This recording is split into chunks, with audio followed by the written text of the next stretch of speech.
Well, good afternoon, ladies and gentlemen. Of course, I say good afternoon to those of you who are joining me here out on the East Coast. I also want to say good morning to those of you who are joining us from the Central Time Zones, the Mountain Time Zones, or the Pacific Time Zones as well.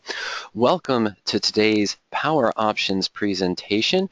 We're going to look a little bit at the portfolio tools today to show you how these tools can be of great benefit to you when tracking and managing and adjusting your options positions. Now, before we begin, we just want to discuss briefly what is Power Options. Power Options, of course, is a patented suite of search and analysis tools designed for self-directed options investors. Using these tools, you can screen against the entire universe of options in less than a few seconds to find only those positions in a given strategy that match your personal risk-reward tolerance. We do support over 23 of the more commonly used option strategies by retail investors. Once you have identified the positions, you can then quickly compare the risk versus reward and do further research and analysis on the stocks, on the options as well. Today we're going to focus on the portfolio tools that will help you paper trade, track your real positions, manage those positions, evaluate rollout opportunities, and be able to see a before and after picture when you're contemplating adjusting your position, trying to turn a winning trade into a losing trade, or try to milk more profit out of a potentially profitable trade you're in right now. In addition to that, of course, we do offer countless educational articles, help pages, help videos, and archive webinars to help you get more familiar with the tools on the site, as well as the ins and outs of the various option strategies. Now, we have been in business for over 18 years, but everyone here at staff on Power Options uses these tools to trade their personal accounts, myself included, so we do have many more years of combined trading experience. Now, for those of you who don't know me, my name is Mike Chupka. I'm the Director of Education here at Power Options. I've had the great pleasure of working with Ernie Zerenner, the President and Founder of Power Options, for the past 12 years. I do handle a lot of the coaching sessions and education on the site. For those of you that are currently on a trial or subscribers to Power Options, remember you can schedule one of those coaching sessions at any time. It's essentially just a 35 to 45-minute phone conversation with myself or Ernie. We will walk you through the tools on the site and answer any questions that you might have. Now, I am versed in all strategies on the site. I always want to be upfront. There are certain strategies I've never traded in my personal account. Things such as iron butterflies, short straddles, short strangles, and just selling naked calls without owning stock or without owning another call to protect it in a spread position. Those strategies just don't match my risk-reward tolerance. However, if you do have questions about those today, we'll be more than happy to answer those as well. Now, what we're going to cover today is the functionality of the portfolio tools on Power Options. We're going to discuss simple ways to create a new portfolio. We're going to discuss, of course, entering positions in the portfolio from the main search tools or just manually entering the positions. The important thing is, of course, evaluating the different views that are available in the Power Options portfolio tools and evaluating the position analysis screens as well. We're going to talk about evaluating rollout opportunities, using the simulate trade feature, of course, and of course maybe manually looking at adjustments using our profit and loss chart. We are recording this presentation. It will likely be posted in the archives as well and replace the previous portfolio presentation we did a couple months ago. Well, all that being said, we've got a fair amount to cover, so let me now navigate over to the Power Options suite of tools. And what we're looking at here, I'll wait for it to come up there, folks. There we go. What we're looking at here, of course, is the basic trial accounts here in Power Options. And we've already navigated over to the My Portfolio tools. When you click on the My Portfolio tab, you'll be, of course, taken to the My Portfolio home. You'll have a basic overview of the tools and links, of course, either in the submenus or down below in the Tools pod to the various views in the portfolio, everything from tracking our positions, viewing our historical trades in the transactions field. The analysis field is something that I like to use. We'll take a look at that a little bit later as well.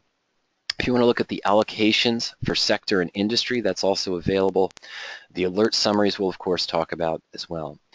And I just want to remind everyone that at any given time, when you're just starting out with your portfolio and you're looking to get set up, you want to make sure that you go through the help videos here. Now you'll see those both in the portfolios view itself, tracking the positions, and of course on the main portfolio page as well. Now, the first thing we want to talk about is setting up a basic portfolio. There's two ways to do this. If you're just looking to start paper trading a given strategy, for example, let's say that I want to look right now, market's a little bit tenuous at best, is a good term to use, but let's say I was looking to open bear call credit spreads, and I just wanted to trade a few bear call credit spreads on SPY and see how they would perform, maybe different strike prices and different probabilities. Well, naturally, the first thing that we do is I just go into bear call credit, and I'd go into the search or the search by symbol. Let's go into the search. Let's customize it very quickly for bear call credits on SPY. And this is not a bullish or bearish sentiment. I'm not giving any trading advice. We're just going to use this as an example. The first thing I want to do, if I'm looking for something specific in a search in a given strategy, so I'm going to go down below. We're just going to hit clear filters. I want to empty everything out of our parameter field for this particular view. For SPY credits, let's just say we want to go out to standard September expiration, which is about 17 days away. I want to look for a minimum net credit of at least 30 cents. I want to see the probabilities of at least 75% or more. Okay, hold on one second.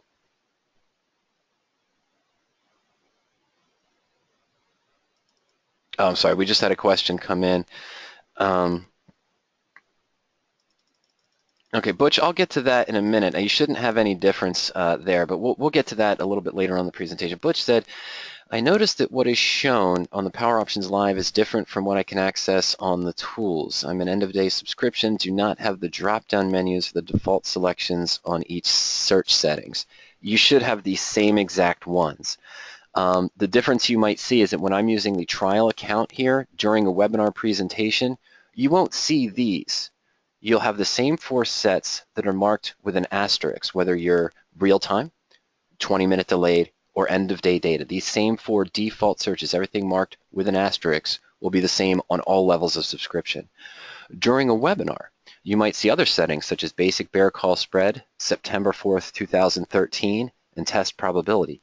These are searches we created during a webinar on this particular personal account. They're not shared with all PowerOptions users. They're just done on the fly to show the use of the tools and saving them. So if you're watching a webinar and you see other selections here that aren't marked by an asterisk, those are essentially my personal ones that I created during a webinar, and they won't be available on the main screens as well. But every level of service will have the same 4 default selections, or as many as 7 or 8 in covered calls, for example. The default settings here that are marked by the double asterisk, those will be the same on every level of service, Butch. Okay, so we're looking for credit spreads now, bear calls and SPY. Standard September, net credit of 30 cents, a probability of greater than 75. I'm going to put in some option volume today of at least 50 contracts and an open interest of at least 100. That's all I'm going to put in. We're going to go to that Fundamentals tab, and I'm just going to put in SPY. Now let's go ahead and submit that search to see what we get. We're going to have a few trades listed here. There's about 6 that are listed, ranging in probability. I don't have that selected, but ranging in probability and net credit. So let's say I wanted to compare some positions here. I want to track these over the next 17 days, and I want to view is having the higher net return, not necessarily the highest net credit, but the highest net return of 20% here for the closer to at the money strike is better than going with the deeper out of the money for a lower return and higher probability. Or what about the highest net credit here? Wider strike range of 5 points and the highest net credit. So I'm going to look at all 3 of these. So we're going to track them together in the portfolio. And if I'm just looking to start paper trading or tracking, then I simply have to do when I'm in a search, whether it's the search by symbol, maybe a spread chain view, or any of the other search filters, I can just use the more information button here to the left on my search results. We're going to take the first one here with the highest percent return of 20%, and I'm going to select Add to Portfolio. Now I already have other portfolios created, but we're going to create a new one here, and we're just going to call it Comparing SPY Spreads. All right, now it's going to start us off with a default value of $100,000. I can change that later on if I want to, but this is just a paper trading view. So we're just going to leave that alone, and we're going to go ahead and click Insert. The system now knows that we came over from a bear call credit spread search. Okay, so it's got our information already entered. We're in this particular one we're selling to open the 250 cent strike option and buying the 202.50. And we're just going to keep one contract apiece in here. I'm going to put in a commission fee of 0 because this is a paper trade, and we're going to leave the natural bid and the natural ask that came up in the search as well. So we'll go ahead and submit that. And now, notice we're in the My Portfolio tab, and we're in the Portfolio section where we track and manage our open positions. We have the current view of our initial bear call credit spread. Standard view, if I toggle back to the standard view here on the portfolio, this just shows us the basic of each individual leg of the position we entered. We have our basic description for the long and short option of our bear call spread, the quantity, our transaction date today of 9/2, the age column. Now, the age column here, what this is showing us is how many days we have remaining to expiration. That's a terrible view. Let me erase that there. I'm going to use the pen. So the age column here, when you enter in options positions, it's going to show you the number in parentheses. This is showing you how many days you have remaining to expiration. If I'm long a stock, it'll show me how many days that I've been in the position. We have our total net cost per contract, the change from when we open the position, that's just due to bid-ask spread, and then of course the current price and change today and the total gain and loss of every leg. What we're seeing as a loss right now is just due to the bid-ask spread and slippage. Now when we first came on, of course, we were looking at the position analysis view. The tab here on the top in our portfolio, the position analysis is very handy when you're tracking spread positions, whether they be standard vertical spreads, credit or debit spreads, calendar spreads, for example, any multi-leg positions. What this is showing me is the total view. Rather than looking at each individual leg, my total net credit for this particular bear call was 34 cents. One contract apiece has us at $34, and our expected gain based on the margin was 20.5%. Right now, of course, we have a loss of $3, or 8.8%. That's our liquidation value if we chose to close right now. And the expiration gain or loss, we're not projecting where the stock's going to be. The expiration gain or loss field here in this position analysis is showing us simply if the stock stayed at the same price it is right now, 192.84, naturally both options would expire worthless on our bear call, and we would of course have the maximum return, $34 or 100% of what we expected to make. Okay, so that's just a basic breakdown of this view and why it's useful to use the position analysis when you're tracking multi-leg positions. We have other views that we've added recently within the last year, actually within the last 6 months or so, for those of you that are maybe trying to do delta adjustments, or you base your trigger points for managing any position, covered call, naked put, credit spread, for example, on the different Greeks, delta, gamma, or theta. We do have a Greeks view. Okay? And right now what we see here is that we have our probability of being in the money of only 24 or 18% for our two options. We knew we wanted to be at least 75% out of the money. The current delta and our total delta as well for the portfolio. So we see here with a minus 0.6, we've got a minus 0.25 delta for the option that we sold and a 0.19 delta for the option that we bought. Our gamma is about even, and our theta is a little bit close, but we still have a little bit of difference there. Vega, and of course the volatility of the two options as well. It's the implied volatility naturally also. Okay, so that's just a breakdown of the Greeks view, and you'll always have the summary here for all of the legs in the position. I'm tracking married puts, for example. Excuse me, folks. I'm tracking married puts, for example. I'd have a 1 delta for the stock, and then the put option if I sold a call against it, so I would see the total Greeks on each one of those positions as well. Okay. Okay, Lynn asks, are the prices shown based on your subscription real-time delayed, or are they end of day? For our webinar here, our webinar account, you can see up at the top, we're using a 20-minute delayed view right now. So it was updated at 12:06, 20-minute delayed service right now. We're not using end of day, Lynn, and we're not using real-time on our webinar account. All right. So, of course, if you're on the real-time subscription, I must mention every time you refresh the portfolio, I could sit here and refresh right now to refresh the page. If I'm on real-time, I'll see the numbers change and the deltas change based on the real-time view as opposed to the 20-minute delayed. The other factor here, we won't see this on SPY too much, but we'll take a look at it when we view one of our other portfolios, the important dates field. So the important dates will show us the earnings. If we know if it's before or after market, the earnings confirmation, is the next ex-dividend date coming, what was the last dividend, the annual dividend, and of course the total dividend yield. So you have those important dates there, and I'll discuss that a little bit more when we get into other positions and look at other portfolios. Now let me go back very quickly. Let's go back to standard view. I'm going to go back to the search, and as promised, again, we'll walk through setting up those other two. Very simple. Anytime you're running a search and doing a paper trade, I wanted to look at the one with the highest return, the highest net credit, and of course the lowest return, which would be the highest probability. The one furthest out of the money here would be the 204, 209, or the 204, 208. So same process. I want to track all three of these together to see how they perform over the next 17 days. Let's see here, our 203, 208 5-point spread gives us the highest net credit, but it is only a 12% return based on the margin requirement. Once again, using the Edit More Info button, I'm going to select Add to Portfolio. I want this to be the comparing SPY spreads. It's already selected for us. Let me go ahead and click Insert, and then I just have to put in the information for my personal trade. What I selected is already copied over. I don't have to select the strikes. So putting in the number of contracts, put in a 0 commission fee, and we're going to keep the natural bid and ask that we saw on the other page as well. Let's go ahead and submit that. And now we'll have 2 positions entered. Now we have 2 bear call credit spreads. One of the other advantages of the PowerOptions portfolio over your broker is in addition to having everything entered as a linked position side by side. If I go to Fidelity right now, look at my personal account where about 60% of my trading is done.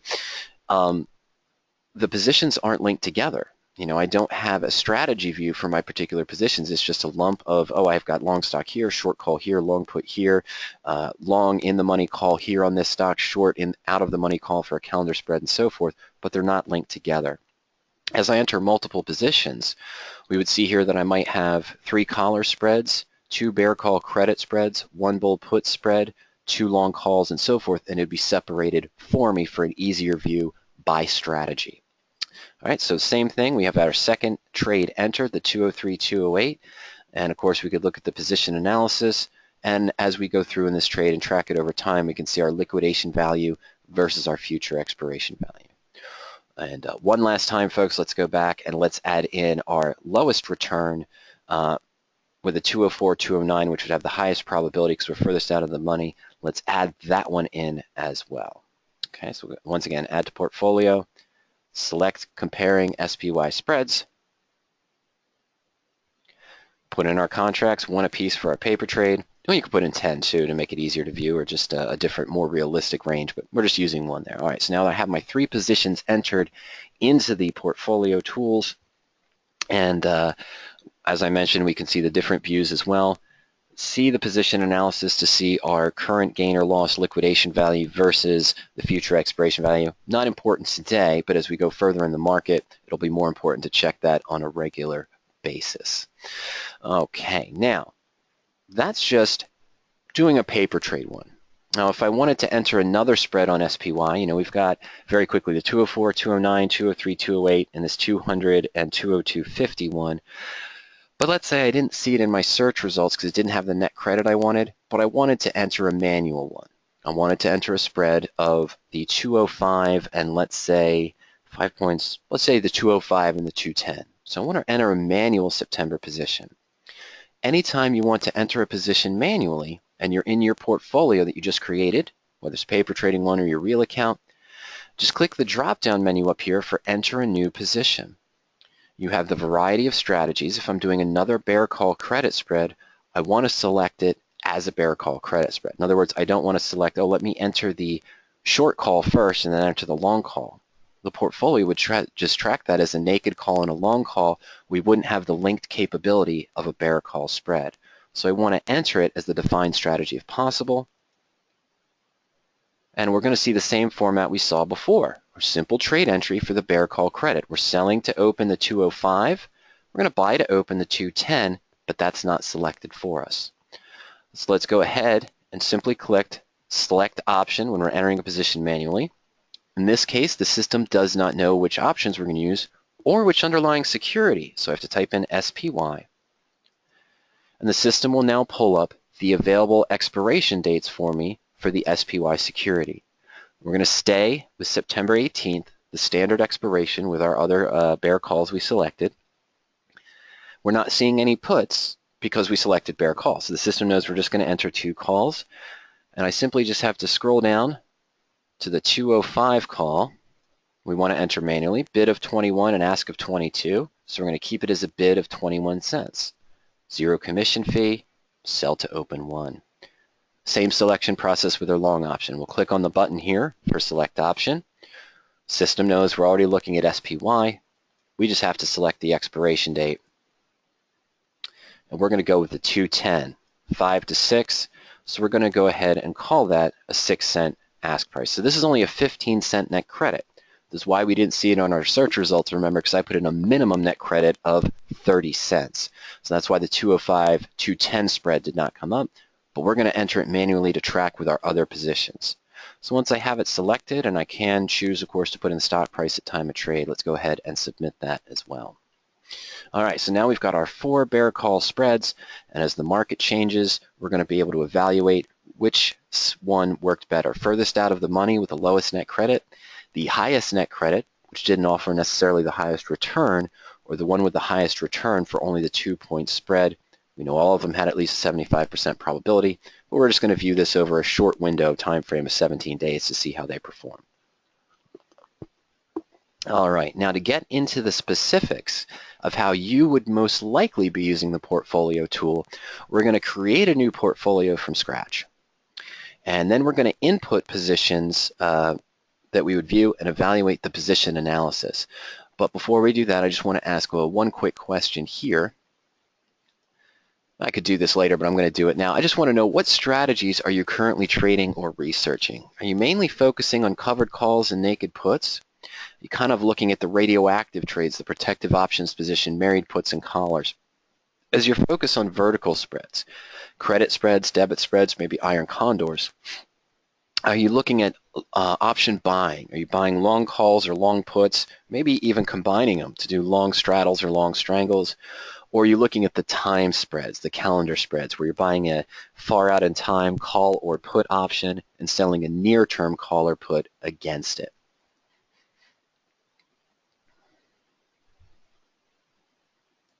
Oh, and Butch, sorry about that. You had mentioned their highlighted selected list that can we click on and go to the search, okay?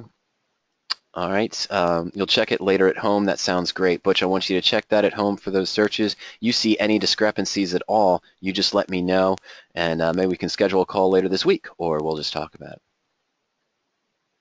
Okay, and Thomas gives us some specific information. He says you have a married call on SH that you entered 2 days ago, as well as long calls. Good, I like that. I'll tell you what, if you want to, Thomas, why don't you go ahead and send me a brief description on the married put position on SH, and we'll go ahead and enter that in the portfolio as well, see if there's anything that might be done. Of course, you already have it in there. All right. Well, let me, we've had the poll open for a minute, folks, so let me go ahead and close the poll, and I'll share the results with everyone. A very small contingency of our audience today is doing covered calls and naked puts. We'll still take a look at that as well. 29% of you are doing the married puts, radioactive trading position. 41% of you doing spread trades. We already took a look at that. And 24% of you are buying options as well. No one's doing the calendar spreads today. Okay, that's great. Let me go ahead and hide that. And what I'll do now here is go ahead and let's talk about how I would approach a customer who just called up, just started a trial, has been trading for maybe a couple months or a couple years, and is interested in setting up the portfolio. So the first thing I'll say is, okay, we want to go into the setup field to create your personal portfolio. So again, under the different views that we have, I'm going to go ahead and click on Setup. Now we have my existing portfolios. If this is your first time creating a portfolio and using the tools, you'll only see this selection available. New portfolio, no cash on hand or starting basis, and the starting date of 9/2/2015. Very quick question. John came in. I'm trying to understand this, but it looks very complicated. It appears to work. How long does it take to learn the platform? Well, John, if you're active in going through the webinars, and I'll point that out a little bit later, the webinar archives for the various tools, take advantage of your coaching sessions. Take advantage of the free help. You can email us at any time or call the office.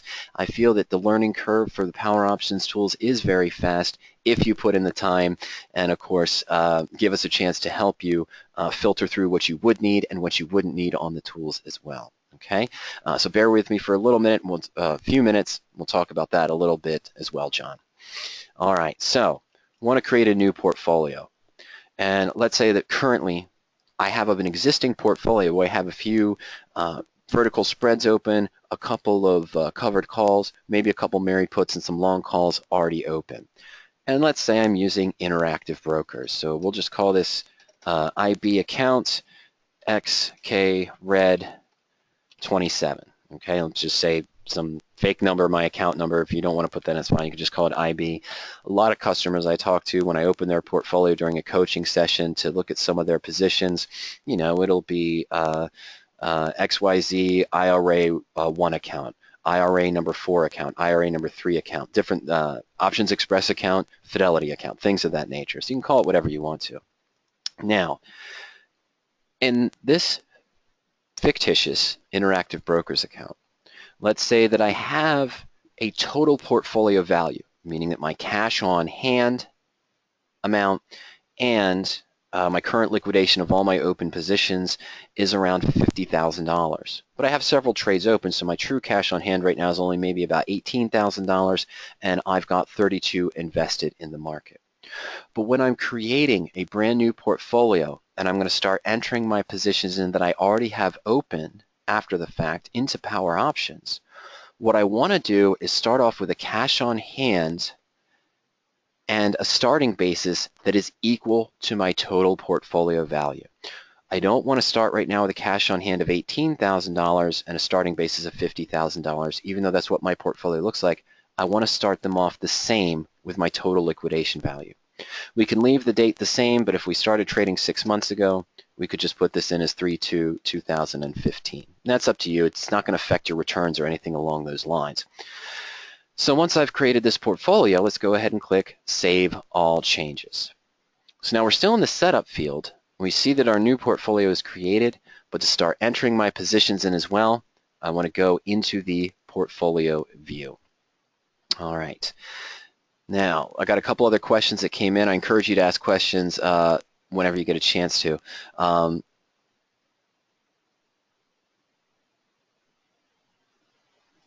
Okay, this is, John asked a question that's not related to this webinar, but I'm going to address it right now. John says, when you get a moment, I'm curious what kind of option price you offer. I like to project what my trades would look like in a week, a month forward, different market moves. Does it account for early exercise due to X dividend? Well, John, anytime you're researching a trade on PowerOptions, you'll be able to go to the profit and loss chart. And on the profit and loss chart, you'll be able to see what the position would look like based on the theoretical values if the stock move up to any price or move down to any price any day between now and expiration. You'd see a new graph on that. You'd have the new manual calculations as well. We do not, if you're doing covered calls and you're doing covered calls on dividend stocks and you're hoping to get a sign on the ex-dividend date, the return shown on the search will not reflect the dividend payment and assume early assignment. Okay, it'll just assume the static % return if assigned, downside protection, not including the dividend. If I'm tracking it in the portfolio and I get assigned early on a dividend paying covered call and I put the assignment in and record the dividend payment, the return in my portfolio and in my closed position sections will show the total return based on the dividend as well. But when you're running the search, when you're evaluating the profit and loss chart, it's just based on the static option premium, not factoring in the assumption that you're automatically going to receive the dividend and be early assigned as well. All right, so we have some positions that we can enter in manually. So here we just have our basic view. Sorry about that, folks. We have our basic view now that we've created this new portfolio in the setup field. Now I want to start entering new positions. So we already talked about some spread trade positions. I'm going to pause here and leave the screen for a moment. We're going to go back here, and what I'm actually going to do is I'm going to go into the option chain for SPY. And let's say that we did open a bear call credit spread where our short option had a 70% probability, but we opened it about 8 days ago. So I'm going to go into the chain. Even though I'm just on a trial right now, this is a trial account that we're simulating for our webinar, we have the option to use some of the basic history. Those of you who subscribe to the historical tools know that you can go back to about 2006, view option chains, run searches, analyze results, and so forth using the historical tools.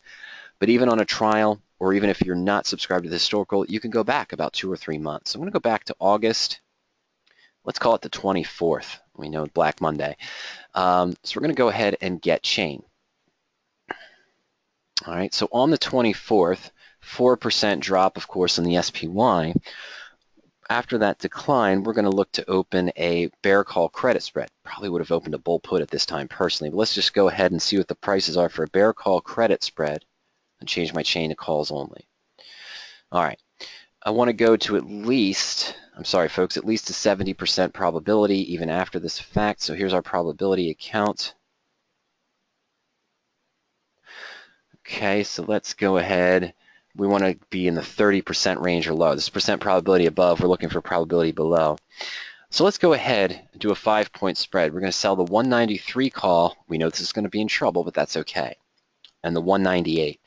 And let's call this, we got 205 for the 193. No, I'm sorry, folks. Let's call it 190 for the 193. And 50 to 59, let's call it, we had to pay 55 cents for the 198. Okay, so we're just going to open that spread in the portfolio as we showed before.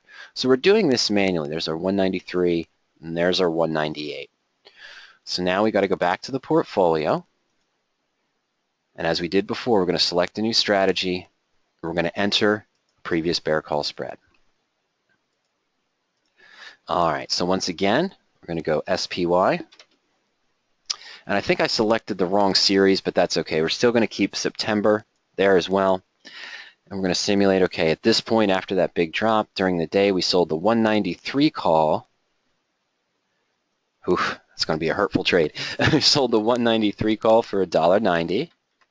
We did one contract, and this was on 8/24. Okay, so the calendar comes up. We'll just select 8/24. And again, we're just going to use one contract to keep the math simple. Same thing on the buy side.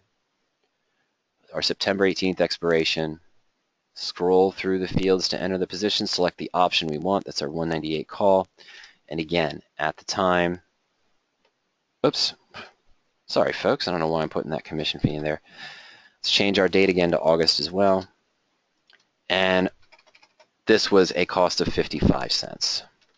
The stock price at the time of trade we saw was around 188-ish. All right. So basic view that we did before, we just entered it manually for the portfolio. Now let's go ahead and click submit. Before we look at this trade, I want to show you something else. Remember how I had mentioned that we wanted to start off with a starting basis equal to the cash on hand basis of $50,000. The reason why we wanted to do that is because as we start entering our new positions now, our cash on hand is going to change based on what we entered, what we paid out for the position, or what we collected in. So our new cash on hand is up to $50,135. That's for the $135 net credit that we received for the position. Because this is a 5-point spread, we're going to have a margin requirement of the difference in strike prices minus the net credit. So this comes out to $365. And that, of course, is going to also adjust our buying power. Because the $365 we have to have on hold in our account, our buying power of that $50,000 we started off with has now adjusted to $49,770. Okay, and that includes, of course, the net credit we took in. This position is currently at a loss. The stock is still below our 193 strike price. However, it's getting pretty close. And right now, if we liquidated, we have a loss of 96, and that's 71% of what we expected to make on this particular credit spread as well. Now, if this was my real trade, when I had entered it into the portfolio, I likely would have done some other things as well. And the first thing is, third column in is the alerts column. So whenever I open any position, bear call credit, bull put credit, long option, buy call, buy put, married put even, I'm going to put in some different views for the alerts based on what my trigger points would be. And what would my trigger points be? Well, let's say when I ran this search for bear calls on SPY, I had done it at a time when SPY had dropped below its 50-day moving average, for example, and now that might be one of my search criteria. I wanted a certain probability, or maybe you use delta. We look for a delta of, let's say, less than 0.30 for our short option as well. And of course, we know our initial net credit that we took in was $1.35. So we can set various alerts on the underlying security, on the different legs of our option as well, either the buy to open or the sell to open position also. So what are some of the alerts that I might use for this bear call credit spread? We know we sold a 193 and bought the 198, but the pivot point for when I look to adjust a position is always going to be the short option. So I may have wanted to be notified if SPY hit a price limit of 192.50, and that I would mark as red. You can mark it as a profitable for green, yellow for meh, just not really a warning or a profitable, or for the green, the red might be a bad sentiment. So I'm going to set that at 192.50 because the stock's getting closer to my 193 strike price. I'm going to look to adjust the position perhaps. You'll also be able to set an alert for the position percent change. If my position has decreased by more than 50%, that's a warning, or if it's increased by more than 80%. Now, what do I mean by an increase of 80%? Well, since we collected 135, if I could liquidate the position now and get back 80% of that 135 I expected to make still with 2 weeks to expiration, I probably want to do that, sort of the 80-20 rule. And of course, you might want to trigger this more than 50%. You might want to use a 30% decrease, personal preference. And again, going with some of those other discussions we just mentioned, if in my search, whether I was doing covered calls or bear call credit spreads, if I had looked for a position at the time where the stock was trading below its 50-day moving average in a downtrend, and I maybe want to be notified if the stock reverses and the stock price is now above the SMA 50 for the reverse, that might be a warning sign as well. What are some of the things I might use as a yellow indicator? Well, if I wanted to be notified if I was within 5 or 6 days or 3 days to expiration, I might mark that as a yellow. If we had talked earlier about looking at dividend-paying stocks, if I want to be notified when I'm in 3 to 5 days of the ex-dividend, I might use that. And of course, if when I'm tracking a stock position, I typically want to know if I'm within 3 to 5 days to earnings, if I want to adjust the position ahead of time in preparation for disappointing earnings or perhaps a successful earnings as well. So anytime you open a position, you want to go ahead and set those alerts. Once you set the alert on the given position, if an alert is triggered, and we see here the stock's above 192.50, it's at 192.57, so our alert has been triggered. Now it might be time to take some action on this particular position. All right, let's add a few more positions in. Thomas had written back to me about the SH position. So let's enter a married put with SH on 831. Okay, so let's take a look here. We're going to do just the married put first. Once I select it from that strategy dropdown, the system knows what I'm going to be doing. I'm going to be buying stock, SH, bought 100 shares. Oops, not 1,000. Let's just use 100.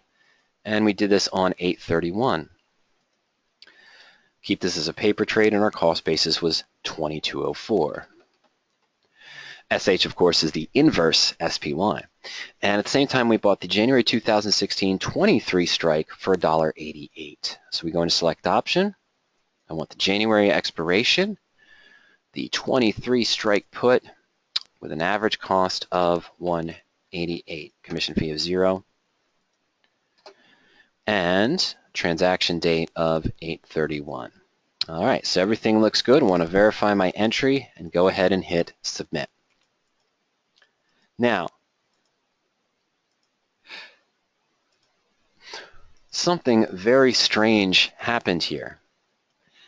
Notice that we have a 58-cent gain in SH, but we're down $18,655 on our put option.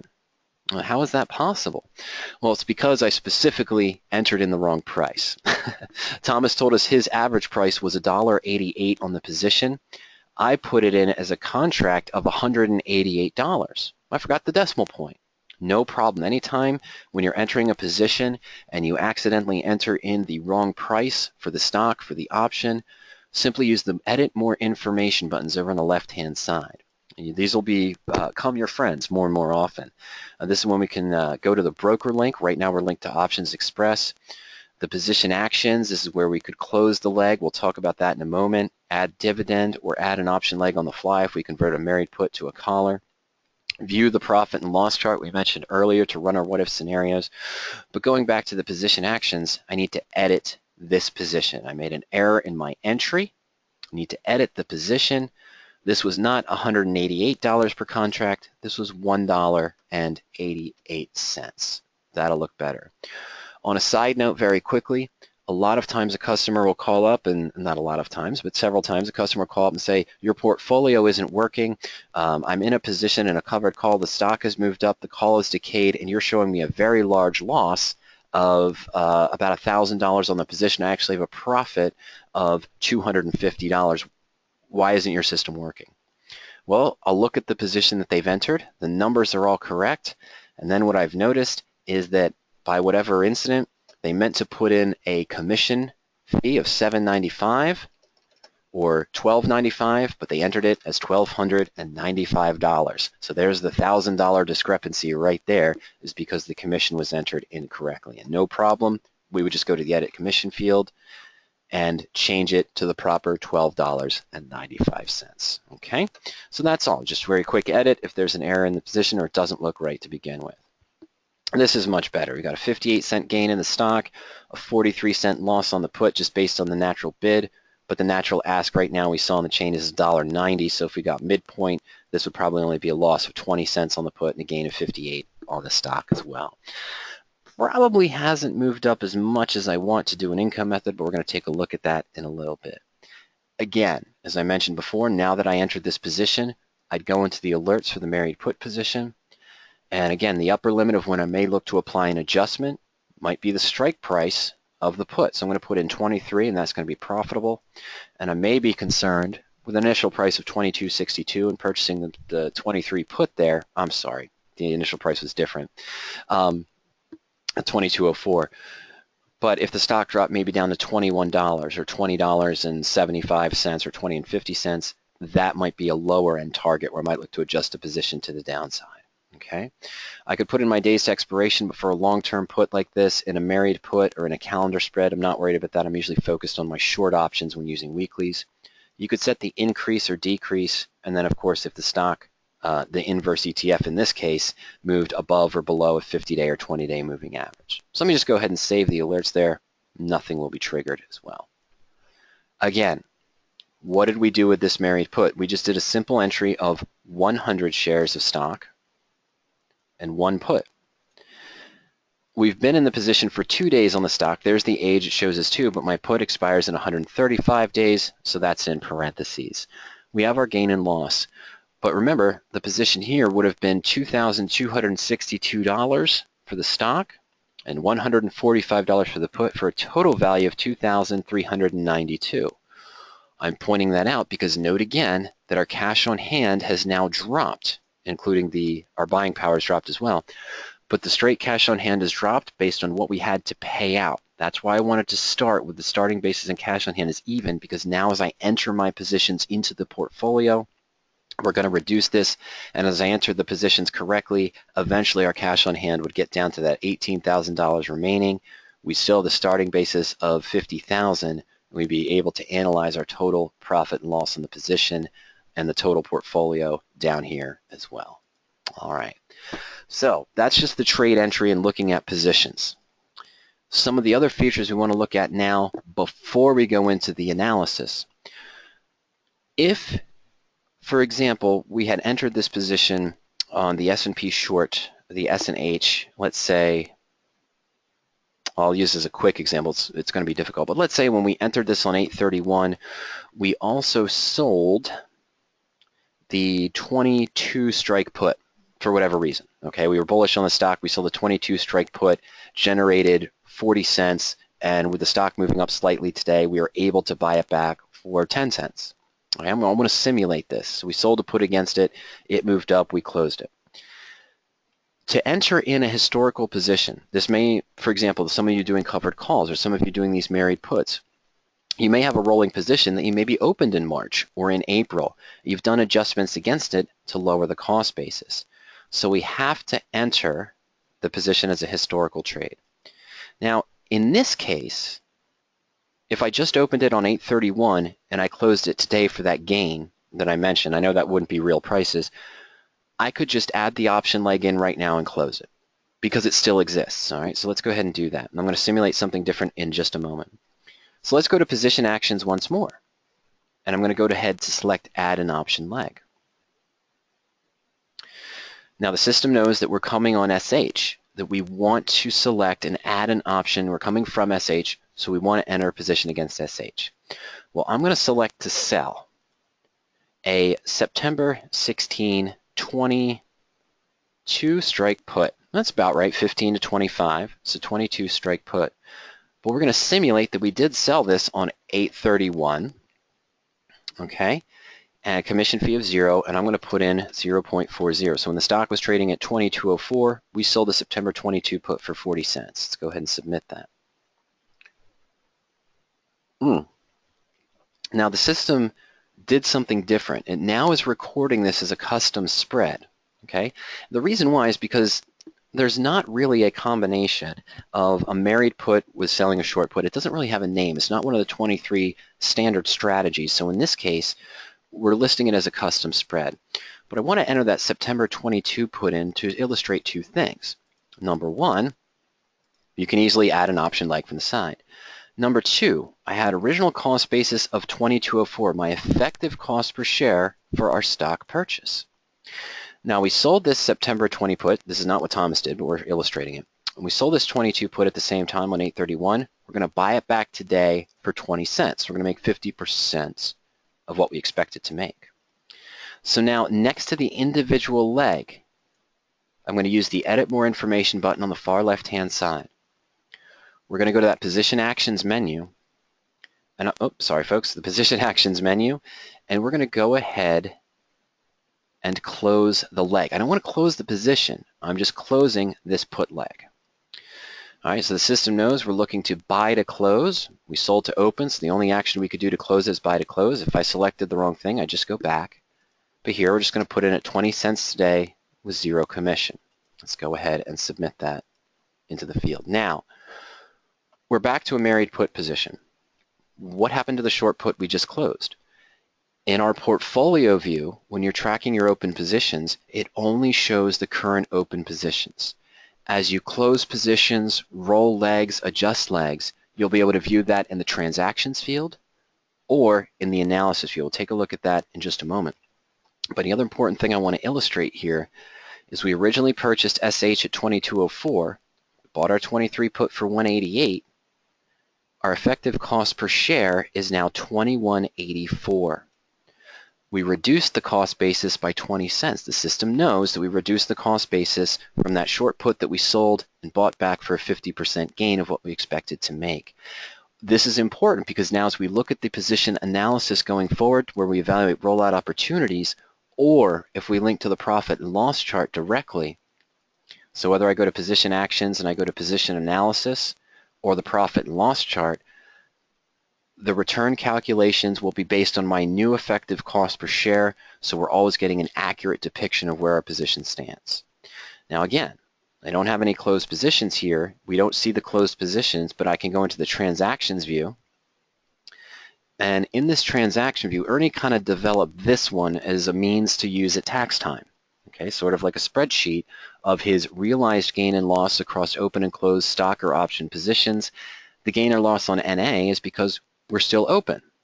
The 100 shares of SH, the 23 put we bought against it, and our SPY bear call spread. We do not have a realized gain or loss on the position. Okay, so this is just a view that's showing us that you can use sort of at tax time for accounting. One of the important features here is that we can also add a closed transaction. I'm going to walk through that in just a few moments. But the next thing I wanted to do, of course, is look at the analysis view. Another tool that we have is the analysis. The reason I like looking at the analysis view personally as opposed to the transactions field, let me go back to the transactions field very quickly. The transaction field here looks good because the SHs are linked together, the SPYs, but as I enter multiple positions, roll multiple positions, make adjustments, this is organized by trade entry date. So I might have an SPY or SH position that I opened in March, and way down the list I'd see March positions, but then further up the list here I'd see options I sold in April or May, but they wouldn't be linked together. For me, the analysis view is a little bit better because it shows me everything that's open and closed that I've done under the same underlying security. So I've got a much better rolling account. And so here we see that for our SH married put, we have a gain of $52 unrealized on the stock, still highlighted in red because it's still an open position. Unrealized loss of $43 on the put option that's declined in price, the stock moved up. And then a realized gain, anything that's closed will have a white background of $20. So my total right now liquidation is about $29 for the trade, or 1.2% on the position. My total gain or loss on the SPY, bear call that's open, is disastrous and getting worse, it looks like. It's at 108 now, loss if I liquidated, but taking into account the original net credit. It'll be 108 taking into account the original net credit as well. Okay, and as before, other views, the allocation. So this one isn't a very good one. I'll come back to allocation in just a moment. Let me go back to the portfolios. And again, before we talked about setting the alerts, upper and lower stop limit. So when you close a position, roll it or adjust it, the close leg will only appear in the transactions or in the analysis. It's not going to appear in the portfolio section because we're only tracking the open trades.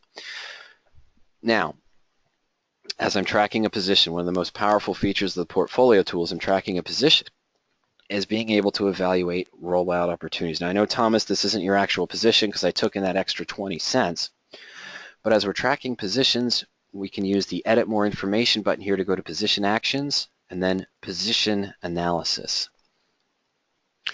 The Position Analysis view for any strategy. You'll get a breakdown of your current position and our current view. We have a risk of 3% on this married put, or 72 cents, after that fake 20-cent credit we took in. And of course, we have the next ex-dividend date coming up, and the last ex-dividend date there shown as well. As we scroll down below the brief profit and loss chart, we see our current liquidation value. And again, this is based on our effective cost per share. Okay, so as we scroll down, we see that we have a gain of 1.2% after 2 days. And this future expiration value, not necessarily as important when looking at a far out married put. It's simply saying in 135 days, if the stock stays at 22.56, we'd have that full loss realized, okay, because it's not above 23, so we'd have the full maximum loss of 3% realized on the position. But let's be honest, we're planning on adjusting this position, and things are going to happen between now and 135 days from now.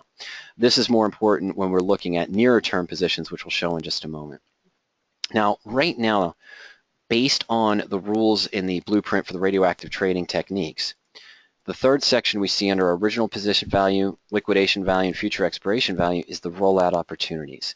And right now, no rollout opportunities appear based on the rules in the blueprint. However, if, Thomas, you're looking at your position, you said, well, the stock is currently at 22.56. I know I've got a short time frame to September, only about 16 to 14 days or so out in time. I may be okay selling the 23 call or the 23.50, or there might be another adjustment you're considering on this position. Well, just because it doesn't appear in the rollout opportunities, that doesn't mean that there might not be something that matches your risk-reward profile on the position. And to evaluate a manual adjustment at any time, simply click on the What If Calculations button or the Profit and Loss Chart link here in the Rollout Opportunities if none appear. This takes you to the standard custom spread tool. The Profit and Loss Chart, we have the graphical interpretation of our position. As we mentioned earlier, I could say, well, what would happen now if the stock did hit $23, let's say in the next 5 or 6 days or so? So going out to September 9th, what if the stock hits 23? What would I expect? Well, sort of redraws that graph for us. The values here on my target price of 9.9. We'd have a gain here, a theoretical gain about $75, $76 per share on the position. We're nowhere near our break even. Well, we're close to it, 23.72, but it's because the put's not decaying one-to-one with the rise in the stock. But that's just running the different versions there and what if scenarios. Let's say we wanted to see what would happen if we sold that September 16th call. We've got a current risk of 3% and an infinite potential upside for the married put position. But let's go into view options on our profit and loss chart, a manual adjustment because we didn't see any rollout opportunities. I'm going to click on view options. And we see here our 23 call for September. I'm going to go ahead and click on the listing. Bid of 30, ask of 40. So let's say we could sell this call now. It's been added into our 4 block here. We can always add more trade lines. But I'm going to go ahead and sell the September 23 call for 0.35 cents, going at the midpoint. And let's go ahead and submit that. So the cost basis of $21.84, buying the January 23 put at $188, and selling the September 23 call at $35. We take our maximum risk down to 1.7%. The stock's trading right at 23 in the next 16 days or so. We'll have a gain of 4.4%. But because we sold the call, we've sort of capped our gain. We do have an upper and lower break even. If the stock moves above 28 or 29, we might be at a loss on the position. Again, based on the movement of the markets recently, I don't know, it's possible that if there's another big 4 or 5% decline, we might see this stock jump up to, the ETF here, jump up to $24, maybe even $25 per share. We may be concerned about getting into that loss area here with this particular income method. But we could simulate other adjustments here based on the rules in the blueprint or any adjustment on any position that you're tracking. All right, let's go back to the portfolio view very quickly. And we've got this, it's now up to 193.04 in the last few minutes. So the SPY has jumped up here, and it's above our short call strike price of our bear call credit. We know our alert's been triggered because we set it at 192.50. So this one's in trouble. And this is where we'd also really want to go to that position actions view and click on position analysis.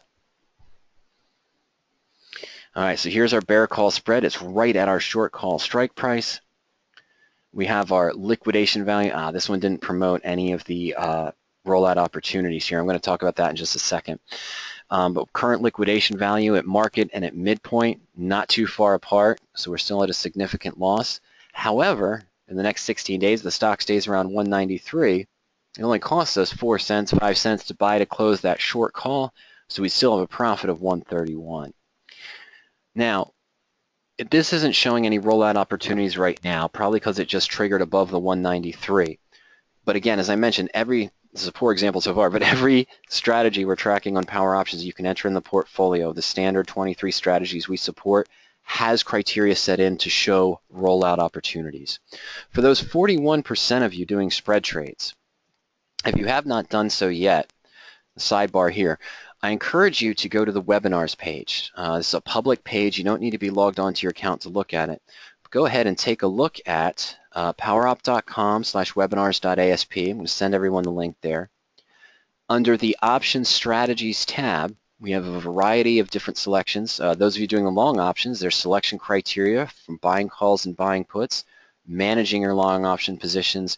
For those of you doing spread trades, there's some on naked puts here as well. But for those of you doing spread trades, there's a view here from November of 2014, an archived webinar for managing your spread positions. And essentially what we do is we discuss the 5 or 6 ways that we might use and evaluate on managing a credit spread or a debit spread if it's gone against you or gone in your favor, and the trigger points you might use that we use personally when managing our positions. All right, so that's what you're looking to view there as well. So this will help you out on that position and managing the positions. Right now, no rollout opportunities appear. Okay. I'm going to do 2 more things very quickly here. If you have any last minute questions, go ahead and send them in. We are at about 1 o'clock. Last 2 things I want to do here is I'm going to show you a good view. Let's go over to a different portfolio now. I'm going to go to the radioactive trading webinar. It's just some basic married puts we've been tracking here. And then I'm going to address some different things here as well. Let's see, I don't have any decent ones in here. Let's see, 54, 53, 75, sorry. Okay, well, let's take Cavium Networks. All of them are to the negative right now. Cavium Networks was a position that we entered during a webinar back on July 21st. And we bought stock at 53.46. It's currently trading at 51.11.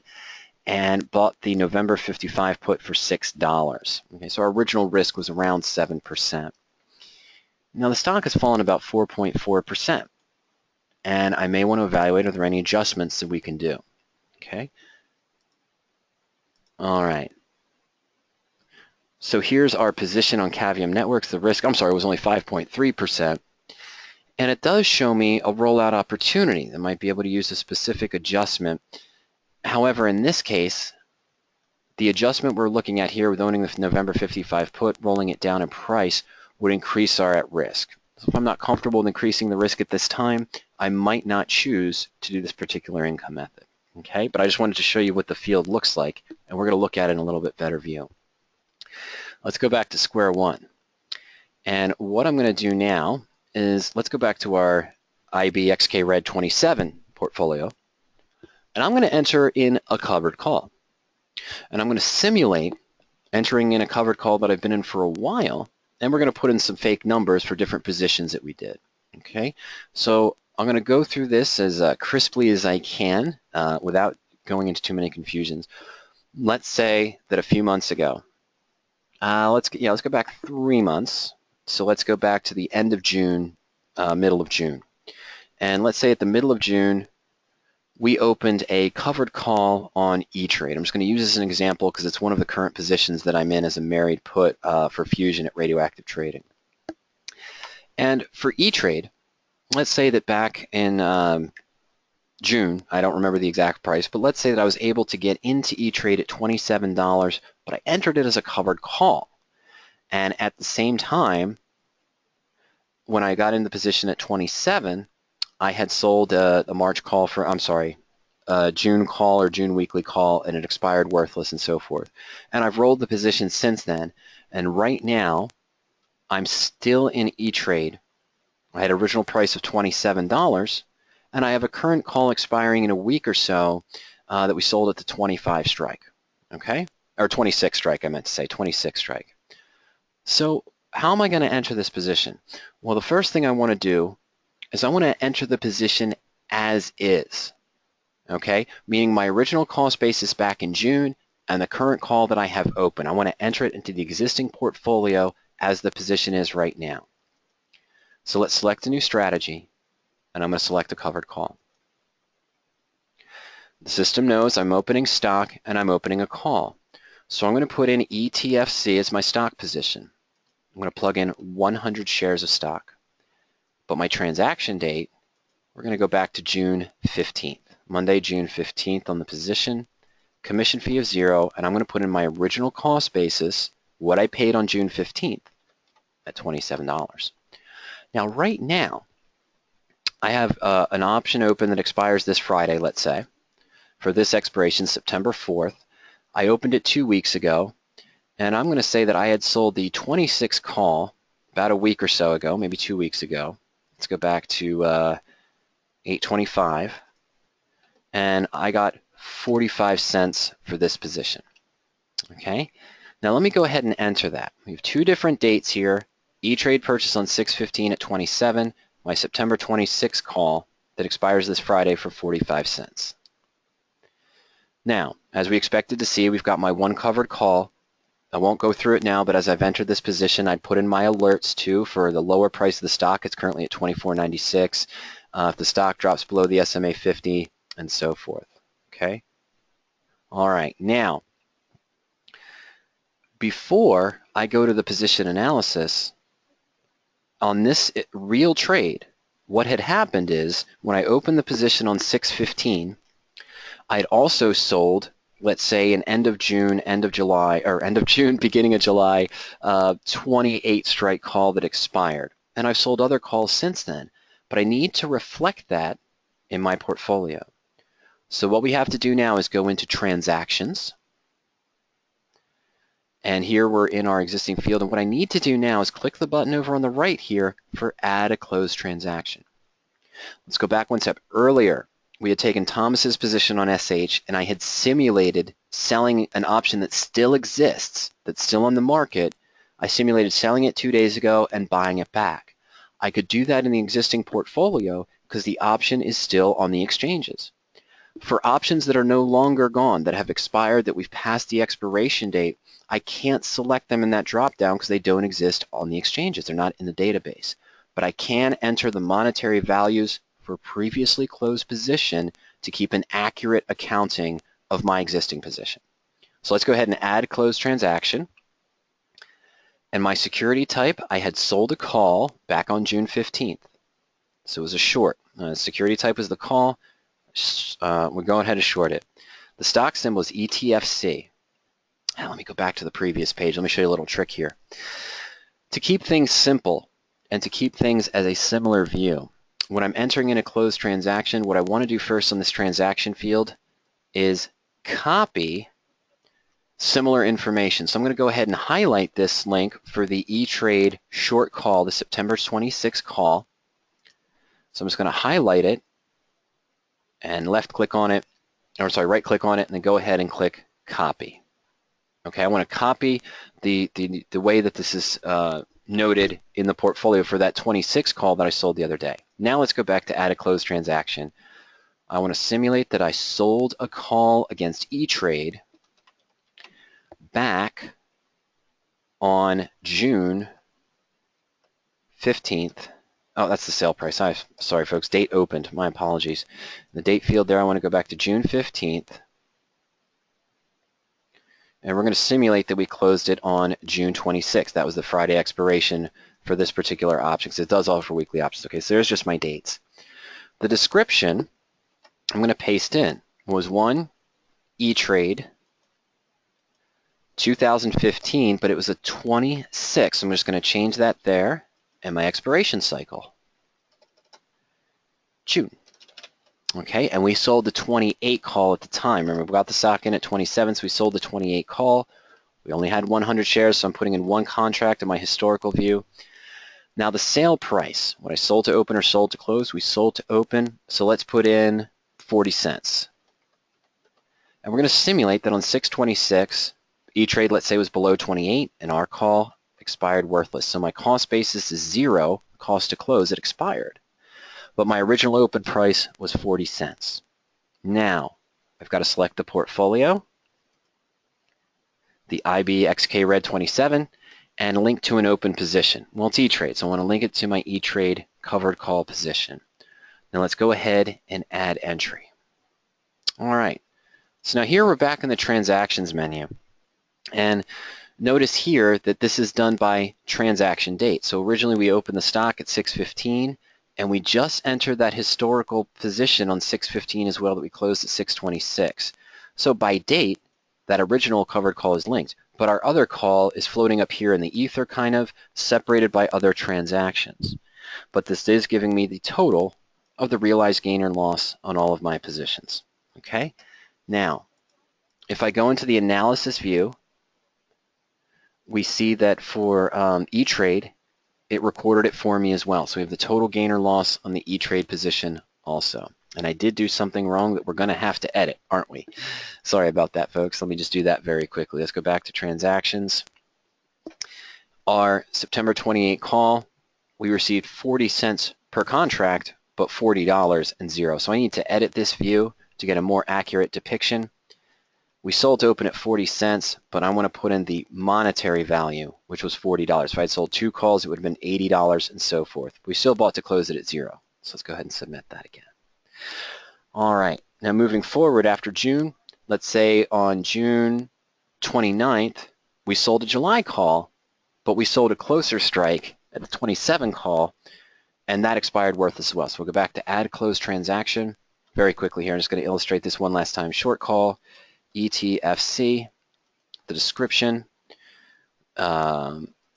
This would have been, let's say, the 17th of July. 27 call this time.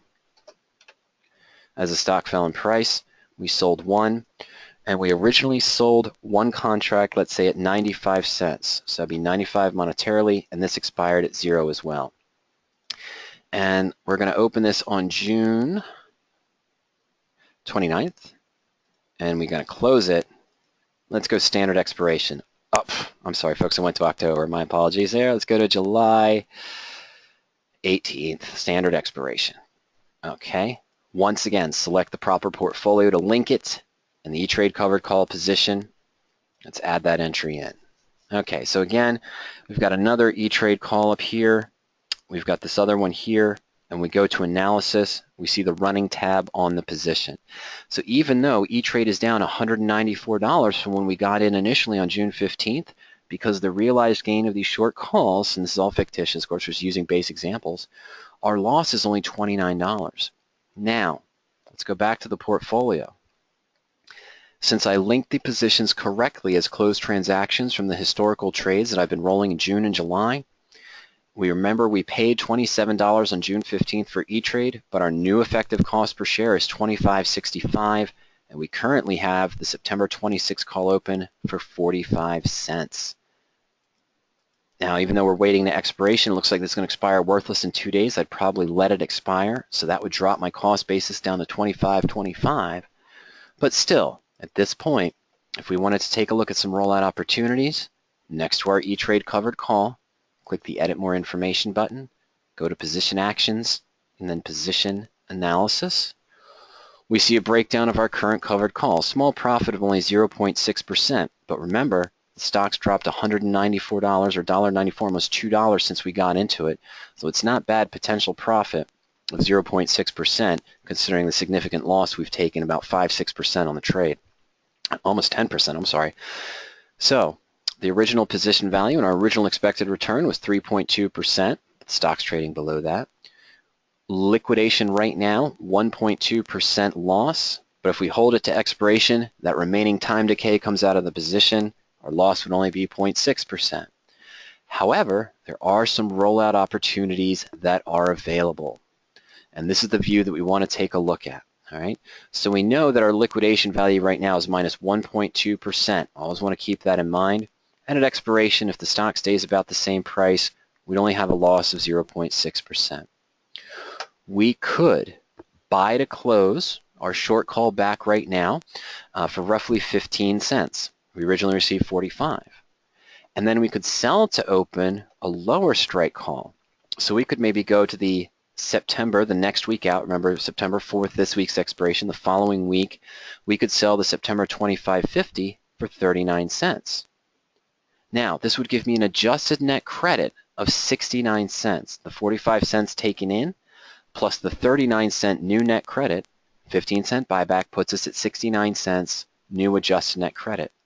And a potential return if assigned, if the stock's trading above 25.50, not this Friday, but the following Friday, the next weekly series for September, at 25.50, we could make a return of 2.2%. Now, what we're looking at here is a variety of rollout opportunities. But what we want to see is what opportunities match your trading plan and your risk-reward profile. I'm at a loss right now of minus 1.2%, and if I hold it to expiration, we'll gain another 0.6% of time value decay. And I see I could roll to the 24.50 for next week, not the current week, but for the next week, 9 days out in time, and that might put me to profits of 0.3%. But again, I probably am under the expectation the stock would stay above 24.50, maybe even above 25 as it is right now. If I can get a 1.5% potential return or a 2.2% return, or maybe still stay out of the money and generate this extra 69 cents or so of net credit, or improve my adjusted net credit 69 cents,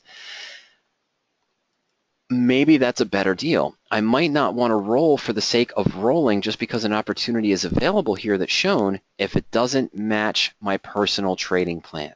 So the new percent if assigned and the new probability has to match your trading plan. That's the first thing you want to look at. What is my current liquidation value now versus my future expiration value, and does the rollout opportunity match my trading plan? And what I mean by that is if my goal, selling twice weekly or 21 days out or 14 days out calls on E-Trade, is to generate 1.5 to 2% over that time frame, increasing from a loss of 0.6% to the gain of 0.3% is close to that range. But I don't want to roll for the sake of rolling. It has to match my trading goals. Okay? Otherwise, I'm trading against myself for the trading plan I established. So the September 25 call here, at 1.5%. Now this would give us an adjusted net credit of 101. So to be honest with you, we know the stock right now is hovering around 25.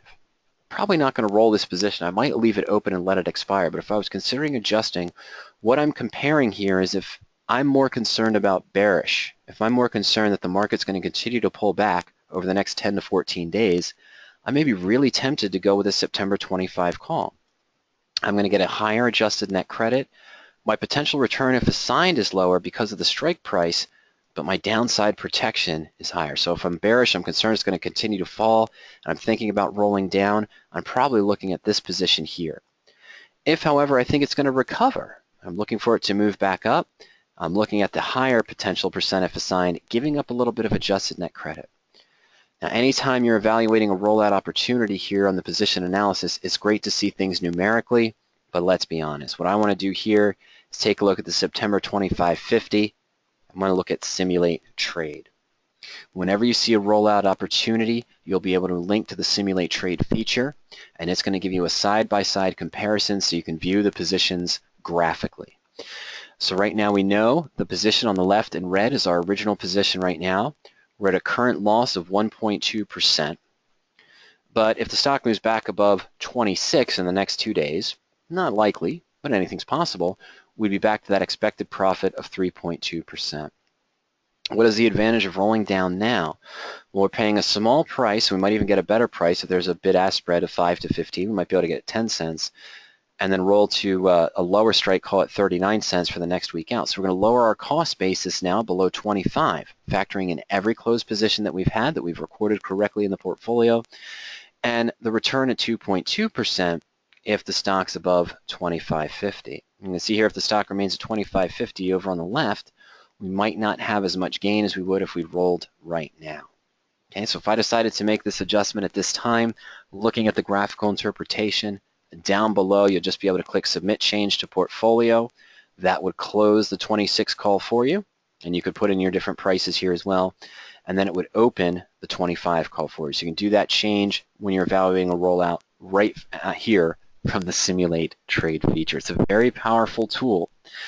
Seeing the comparisons side by side before making any adjustment, especially if you see multiple adjustments on your spread trades, on your married puts, on your calendar spreads, and you want to compare what's the benefit of rolling the short call up in price now versus leaving that short call open and maybe adjusting the long call or the put option, or what's the difference between rolling the spread, both legs of the spread, versus maybe just rolling one leg of the spread right now if your spread is being threatened. Okay, you compare them side by side, get the risk-reward profile of the potential rollout opportunity to make a better decision at any time. And we're doing all the math and all the heavy lifting for you.